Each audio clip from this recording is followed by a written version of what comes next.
Tuhan bersamamu. Inilah Injil suci Yesus Kristus menurut Matius, bab 22, ayat 1 sampai dengan ayat 14. Perumpamaan tentang perjamuan kawin. Lalu Yesus berbicara pula dalam perumpamaan kepada mereka. Hal kerajaan sorga seumpama seorang raja yang mengadakan perjamuan kawin untuk anaknya. Ia menyuruh hamba-hambanya memanggil orang-orang yang telah diundang ke perjamuan kawin itu, tetapi orang-orang itu tidak mau datang. Ia menyuruh pada pula hamba-hamba lain, pesannya, katakanlah kepada orang-orang yang diundang itu, sesungguhnya hidangan telah kusediakan, lembu-lembu jantan dan ternak piaraanku telah disembelih, semuanya telah tersedia, datanglah ke perjamuan kawin itu. Tetapi orang-orang yang diundang itu tidak mengindahkannya. Ada yang pergi ke ladangnya, ada yang pergi mengurus usahanya, dan ada yang menangkap hamba-hambanya itu, menyiksanya dan membunuhnya. Maka murkalah raja itu, lalu menyuruh pasukannya ke sana untuk membinasakan pembunuh itu dan membakar kota mereka. Sesudah itu ia berkata kepada hamba-hambanya, perjamuan kawin telah tersedia, tetapi orang-orang yang diundang tadi tidak layak untuk itu. Sebab itu pergilah ke persimpangan-persimpangan jalan dan undanglah setiap orang yang kamu jumpai di sana ke perjamuan kawin itu. Maka pergilah hamba-hamba itu, dan mereka mengumpulkan semua orang yang dijumpainya di jalan-jalan, orang-orang jahat dan orang-orang baik, sehingga penuhlah ruangan perjamuan kawin itu dengan tamu. Ketika raja itu masuk untuk bertemu dengan tamu-tamu itu, ia melihat seorang yang tidak berpakaian pesta. Ia berkata kepadanya, "Hai saudara, bagaimana engkau masuk kemari dengan tidak mengenakan pakaian pesta?" Tetapi orang itu diam saja. Lalu kata raja itu kepada hamba-hambanya, "Ikatlah kaki dan tangannya dan campakkanlah orang itu ke dalam kegelapan yang paling gelap. Di sanalah akan terdapat ratap dan kertak gigi, sebab banyak yang dipanggil, tetapi sedikit yang dipilih." Demikianlah Injil Tuhan.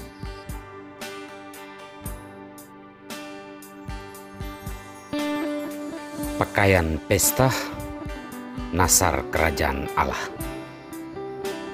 Inilah sampan bersama saya, Pater Domikevi, SVD. Bapak, Ibu, Saudara-saudariku yang terkasih dimanapun Anda berada, sampan kembali menyapa Anda sekalian. Semoga selalu sehat dan dilindungi Tuhan. Saudara-saudariku yang terkasih, nazar adalah janji seseorang untuk melakukan sesuatu jika tujuan yang diinginkan tercapai. Dalam hidup, banyak orang telah melakukan hal tersebut sesuai dengan tujuan yang mereka harapkan. Misalkan, bernazar untuk terus beribadah jika Tuhan mengabulkan permohonan untuk mendapatkan pekerjaan atau mendapatkan sesuatu yang sangat dibutuhkan dalam hidup. Dalam pemahaman dan pengertian seperti ini, nazar adalah suatu niat yang baik sebagai tanda syukur atas segala berkat yang diterima atau dialami dalam hidup. Saudara-saudariku yang terkasih, untuk mendapatkan hal-hal di dunia ini, pasti saja semua orang mau melakukan nazar. Namun sabda Tuhan mengajak kita untuk membuat suatu nazar yang melampaui hal-hal dunia ini, yaitu untuk mendapatkan kerajaan Allah. Bernazar untuk mendapatkan kerajaan Allah. Dalam bacaan pertama, kita mendengar bahwa Yeftah, seorang panglima Israel, bernazar untuk mengalahkan musuh-musuhnya. Apa yang akan ia lakukan apabila Tuhan mengabulkan permohonannya adalah mempersembahkan siapa yang akan muncul pertama ketika sekembalinya ia dari medan perang. Pada saat ia kembali, ternyata yang muncul pertama adalah anak perempuannya. Karena ini adalah nazar, maka Yefta harus melakukan itu. Mungkin kita bertanya, apakah Tuhan mengizinkan nazar seperti ini? Mungkin kita semua tidak bisa menjawabnya, karena konteks waktu itu sangat berbeda dengan konteks perjanjian baru, bahwa kehidupan setiap orang harus dijunjung tinggi atau yang kita sebut pro-life. Dalam Injil hari ini, Yesus menyampaikan lagi suatu perumpamaan tentang kerajaan Allah, yaitu tentang perjamuan nikah.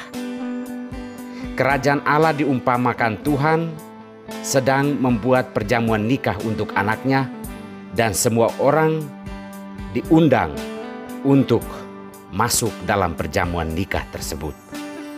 Akan tetapi, orang-orang yang diundang menolak karena banyak alasan, pekerjaan, dan berbagai kesibukan duniawi. Hal ini mau menunjukkan bahwa semua orang diundang untuk masuk ke dalam kerajaan Allah, namun kita sering menolak karena kita lebih fokus pada kesibukan-kesibukan dan kesenangan duniawi. Maka melalui sabda Tuhan pada hari ini, Tuhan sebenarnya mengundang kita semua untuk membuat niat atau nazar demi kerajaan Allah. Mengapa harus nazar? Karena walaupun kerajaan Allah terbuka bagi semua orang yang merindukannya, namun pakaian pesta adalah syaratnya. Apa yang dimaksudkan Yesus dengan pakaian pesta? Ini tentang kelayakan dan kepantasan. Kita perlu bertobat dari berbagai kesibukan mengurus hal-hal duniawi, sampai kita melupakan bahwa kelak jiwa kita harus beristirahat di dalam Tuhan. Pakaian pesta juga bisa berarti perbuatan-perbuatan yang benar dan pantas di hadapan Tuhan. Sekali lagi, pertobatan adalah syarat untuk masuk ke dalam kerajaan Allah atau yang disebut pakaian pesta. Saudara-saudariku yang terkasih, di sela-sela kesibukan kita di dunia ini dalam mengurus banyak hal, kita perlu memikirkan kepantasan dan kelayakan kita bagi kerajaan Allah. Kita merindukan untuk hidup dalam kerajaan Allah, maka kita perlu bernazar, yakni melakukan hal-hal yang baik dalam hidup ini. Takut kepada Tuhan dan mencintai sesama manusia seperti kita mencintai diri kita sendiri. Itulah nazar kita, mengurangi berbagai kejahatan dalam hidup agar kelak kita mendapatkan kebahagiaan abadi dalam kerajaan sorga. Tuhan memberkati kita semua.